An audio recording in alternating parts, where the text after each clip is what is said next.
समाज के अंतिम पंक्ति के लोगों के मुंह में जो आवाज देने का काम लालू प्रसाद यादव जी ने किया, अब निश्चित रूप से उनके हक और हकूक के लिए उनको लग रहा है कि हमारे अधिकार के लिए तेजस्वी यादव ही एकमात्र ऐसा नेता है जो हमको वो अधिकार दिला सकता है। देखिए, तेजस्वी जी का यात्रा से जो फर्क होना है वो तो सेकेंडरी रखता है, लेकिन तेजस्वी जी का जो 17 महीने का कार्यकाल रहा वो कार्यकाल बिल्कुल ऐतिहासिक रहा है। सभी जाति सभी धर्म के लोग तेजस्वी के प्रति लोगों के मन में ये भावना है, विश्वास है कि 2025 में बिहार का मुख्यमंत्री तेजस्वी बनेगा।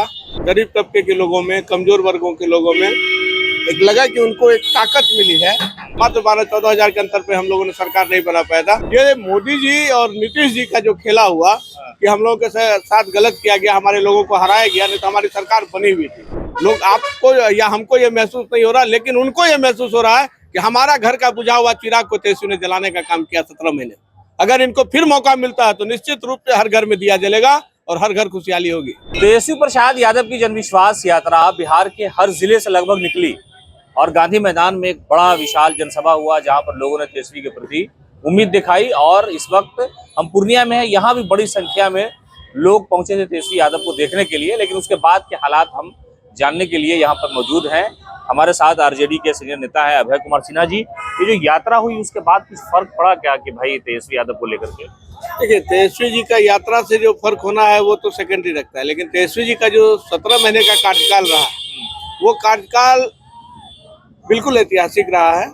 और ऐसा नहीं है कि MY समीकरण जो लोग बोलते हैं MY समीकरण पे इसका असर है। A to Z की बात हो रही है अभी। सभी जाति सभी धर्म के लोग तेजस्वी के प्रति लोगों के मन में ये भावना है, विश्वास है कि 2025 में बिहार का मुख्यमंत्री तेजस्वी बनेगा। और निश्चित रूप से हम लोग को लग रहा है कि तेजस्वी जी का जो एक कार्यक्रम हुआ अभी जनविश्वास यात्रा रैली, जनविश्वास यात्रा में जो उनका हर जिले में जो दौरा हुआ, निश्चित रूप से गरीब तबके के लोगों में, कमजोर वर्गों के लोगों में एक लगा कि उनको एक ताकत मिली है।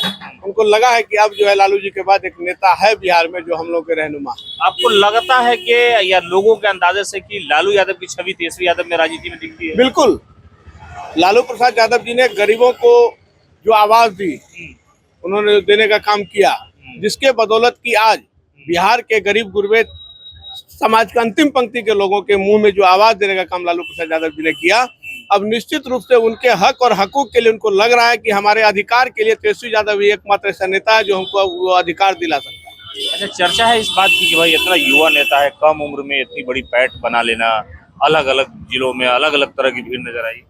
देखिए, इसके पीछे सबसे बड़ा कारण क्या है ना कि तेजस्वी प्रसाद यादव जी ने जो 2020 के चुनाव में जनता से वादा किया, जो 2020 का महागठबंधन का नेतृत्व तेजस्वी जी कर रहे थे, उनके नेतृत्व में जो बिहार में के लोगों ने जो उनको वोट देने का काम किया, बहुत कम अंतर से हम लोगों ने सरकार नहीं बना पाया। मात्र 12-14 हजार के अंतर पे हम लोगों ने सरकार नहीं बना पाया था।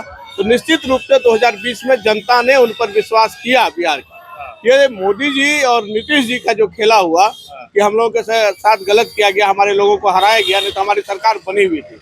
और लोगों ने पहले विश्वास जताया था तेजस्वी जी के प्रति, पहले वोट देने का काम किया था। और लोगों को लगा कि 17 महीने का जो कार्यकाल तेजस्वी जी को मिला काम करने का, वो डिप्टी CM के रूप में, तब उन्होंने बिहार के युवाओं को उनके भविष्य का निश्चित रूप से उनके भविष्य को सजाने का काम किया, संवारने का काम किया। और बिहार को जो चाहिए था वो देने का काम उन्होंने शुरू ही किया था कि तब तक नीतीश जी ने जो पलटी मारी, ये निश्चित रूप से बिहार की जनता देख रही है कि अच्छा, एक सवाल और ये है कि मुख्यमंत्री नीतीश कुमार के लिए या भारतीय जनता पार्टी के लिए 24 के चुनाव में तेजस्वी चैलेंज बन जाएंगे? बिल्कुल, आप देख लीजिए अभी जितने भी सर्वे रिपोर्ट आ रही है, वो सर्वे रिपोर्ट में भी महागठबंधन को लीडिंग बताया जा रहा है। तो निश्चित तौर पर जनता के मन में विश्वास है। अभी आप जहाँ बैठे हुए इस जगह पर भी पूछिए, हर जाति धर्म के लोगों के मन में ये बात है कि तेजस्वी को एक बार मौका मिलना चाहिए। उनके नेतृत्व में बिहार सजेगा, संवरेगा, नौकरी मिलेगी। बिल्कुल नौकरी रोजगार बिहार तब डेवलप करेगा जब लोगों को, अभी आप देख लीजिए 17 साल से बिहार में नौकरी नहीं थी, निश्चित रूप से अर्निंग स्रोत खत्म था, युवाओं का भविष्य अंधकार में था। आप सोच लीजिए 17 साल में कितने ऐसे छात्र रहे होंगे, विद्यार्थी रहे होंगे जिनका की एज खत्म हो गया, वो नौकरी अब नहीं कर सकते। पढ़ लिख के कोई B.Ed किया हुआ, कोई इंजीनियरिंग किया हुआ, ऐसे लोगों को नौकरी नहीं मिल पाई बिहार। ये सोचने का विषय। और एक 32 साल का लड़का वैसे छात्रों के भविष्य के लिए सोचा कि जो भविष्य कल इनका अंधकार में हो जाए, इसको आज हम इनके घर में चिराग जला दे, बहुत बड़ी बात है। लोग आपको या हमको ये महसूस नहीं हो रहा, लेकिन उनको ये महसूस हो रहा है कि हमारा घर का बुझा हुआ चिराग को तेजस्वी ने जलाने का काम किया 17 महीने। अगर इनको फिर मौका मिलता है तो निश्चित रूप से हर घर में दिया जलेगा और हर घर खुशहाली होगी। चलिए, तो ये थे हमारे साथ आरजेडी के नेता है सिन्हा जी, और इनका कहना है कि चौक चौराहे पर तेजस्वी यादव की यात्रा और यात्रा के बाद जो उनका एक राजनीतिक तौर पर इरादा है कि लोगों को रोजगार मिलना चाहिए, युवाओं को, उसके प्रति लोगों में चर्चाएं जरूर है।